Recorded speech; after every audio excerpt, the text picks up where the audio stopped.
like to welcome everyone again to our 4-H Agronomy and Horticulture, our Ag and Hort afternoon adventures. We've been doing this since September when we kicked off this idea in this program. Many of you have been in here just about 90% of the time, I think, as I looked at who's joining us and the list that I have in front of me. So it's fun to see everyone. It's been fun to get to know everyone this year. It's also been fun to bring you some different topics and that type of thing. And we'll kind of do a little review. We've got some kind of fun questions for all of you, and then we've got some other things. So to get started, we'll lead in the 4-H pledge. So if you want to join with me, I pledge my head to clear thinking, my heart to greater loyalty, my hands to larger service, and my health to better living for my family, my club, my community, my country, and my world. True or false? Insects breathe through their mouths. Good, Becca? So the answer to this one is false. Insects don't breathe through their mouths. They breathe through little holes or spiracles that's located on the exoskeleton. So a little bit of trivia there. All right, here's my second question. Oh, so Becca, did we have somebody correct in there?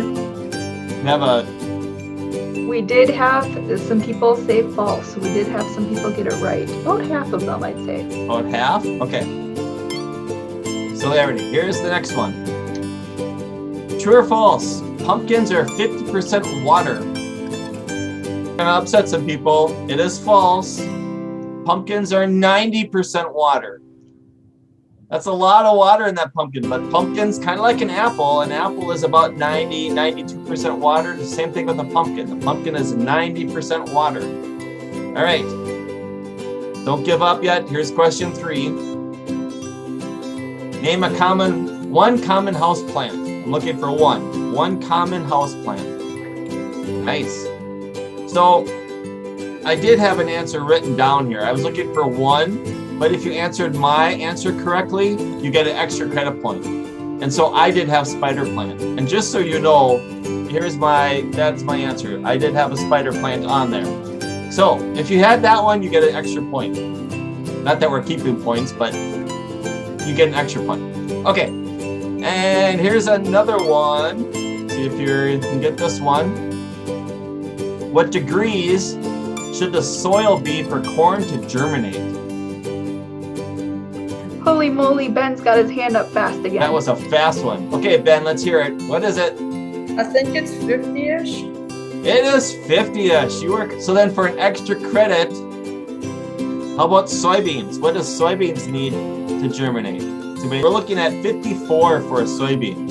So 54 degrees, 50 for corn, 54 for soybean to germinate. All right, and my last question, if you're ready. Ben's got a quick hand. We'll see if somebody can beat him on this one. True or false? One bucket of soil has more organisms in it than there are people on the earth. It is false. It's actually 1 tablespoon of soil has more organisms in it than there are people on earth. So think about a tablespoon. That's not very much, is it? And that has more organisms in it than people on earth. So kind of some fun facts here. Just wanted to share some of those with you today. Thanks for participating. We'll go on to our next slide here. We wanted to give you a little year in review. Now, some of you, like I said earlier, were here probably 90% of the time. I think we said Becca 5 or 6 times or more. Some of you were a little bit less. We had, I don't know, is Amaris, did she join us today? He is here. He is here. Amaris has 100%. So way to go, Amaris. You woohoo, you get the big high fives. Way to go. Being with us every single time since September, which is pretty amazing. Way to go. But what we wanted to do is just to give you a year in review. And so Becca has a little video she's going to play. And then that's going to kind of showcase the topics that we started from way back in September and all the way till today. All right. So be able to see my screen. And back in September, we introduced our Ag and Hort adventures, and we wanted you to learn these things on the screen. We wanted you to know where your food came from and give you some skills and tips on how to start your own garden and what learning throughout the Ag and Hort adventures that you could apply to your garden.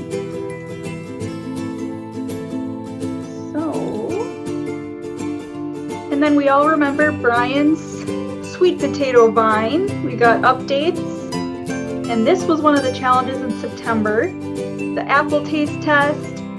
Here Brady, it looks like he's making applesauce. In September we talked about fruits and vegetables. In October we learned from, if you remember Nick, his parents, their farm, but they were harvesting pumpkin seeds with a vacuum. And Nick showed you guys how to harvest your own seeds and how to clean them and store them.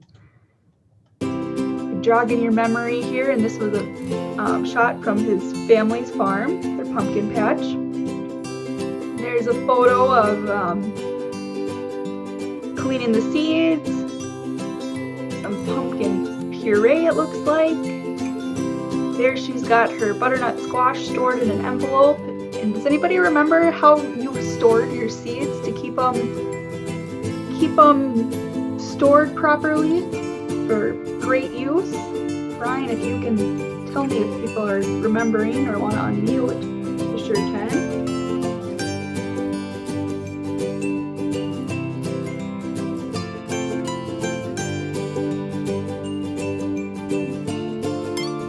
Anything?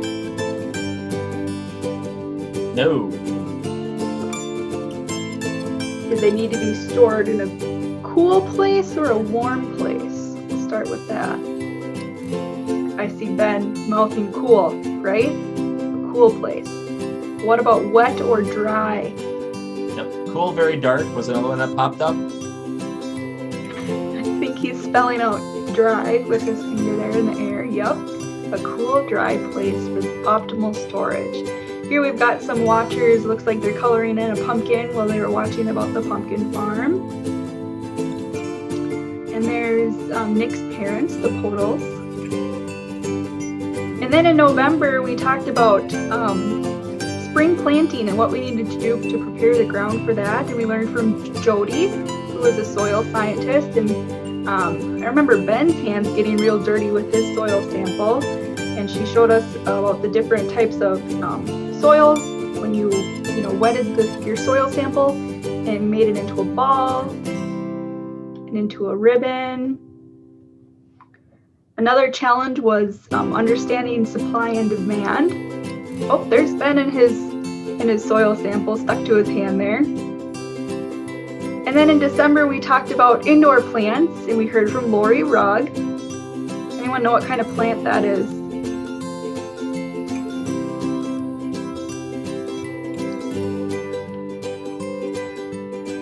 Spider plant showed up. Spider plant. I guess I'm not sure either. I think it looks like a spider plant. And there's some friends showing off their plants. These are some plants you guys sent in to us. We had the outdoor plants for the arrangements. There's another one, a wreath. Somebody made a wreath. That was the wreath challenge that we sent. Yeah, and then we're already to January, and we heard from Andrea Johnson. She was a master gardener, and she talked about her straw bale garden.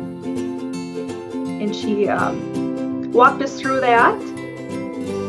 I bet her garden is probably starting to maybe look like that. And then Brian also showed you guys how to get your own plant started, a romaine lettuce. And then this is February. It's getting faster. And we talked about seed selection from Courtney Cheetah. Then in March we talked about planting seasons, and we did the ragdoll test to calculate your germination rate in some of your seeds. Last month we talked about insects with Anthony Hansen,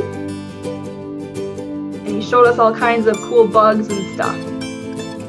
And that brings us up to May now. So that's kind of a blast from the past 9 months. So what can you do now? As Beck and I have said, we started this in September. We've gone the whole school year, at least the calendar year, from September till May, providing you some Zoom meetings and some challenges every week, sending you some seeds as well. So with all of this stuff, all this new knowledge that you had, maybe you can take what you have and plant a garden. Try some new things this year. Try, if you saved your pumpkin seeds, try growing those, see if that actually worked. And then you can even take an offshoot and learn about insects. Anthony last month really showed us some neat things about insects. You might want to kind of watch your gardens or your fields as you're growing and kind of do some insect collection. Becca, do you want to do the next couple? Yes, I can. So, learning about the seeds, and if you want to plant them in your garden, try to grow something to bring to the fair. If you check out your county's premium book, you'll see some different categories, and just find which one works best for you. There's some interesting ones that are not necessarily just, a potato or a jar of corn. There's some vegetable boxes or a vegetable plate that you can kind of pick. Is it 4 to 5 or 6 or of even a kind? 3. You can do like 3 samples and just put it on a plate. That used to be the big garden box, but we've made it more simple to bring vegetables to the fair now. So kind of like Becca said, check out your premium books. All those kind of stuff is listed in the premium books. Yeah. And also be sure to share with your 4-H club if you haven't already. Has anyone shared about their Ag and Hort adventures with their 4-H club? Oh. Ben had his hand up. Ben talking. Oh, nope.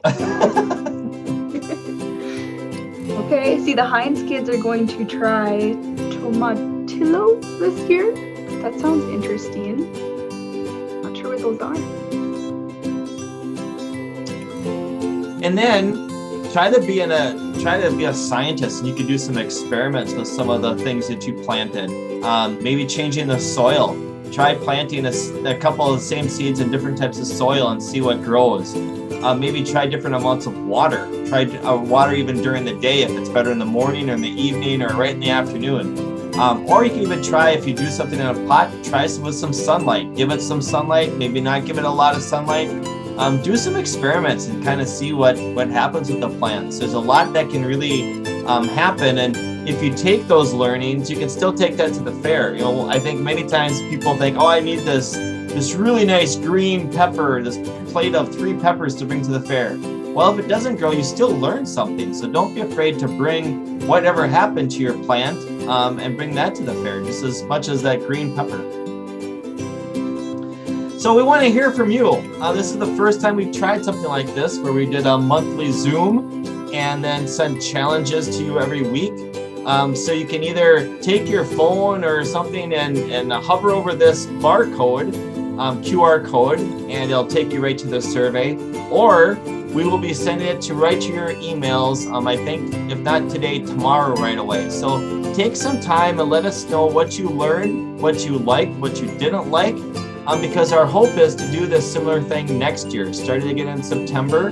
But we want to hear from you and see how this went. So if we need to change anything or add anything, we have over the summer to be able to do that. So if you can, like I said, take your phone and hover over this QR code, or you can be patient and an email will be coming with the evaluation link right to your inbox of your email or your parents' email. Bug them a little bit. Say, you're supposed to get an email from someone about evaluating this experience.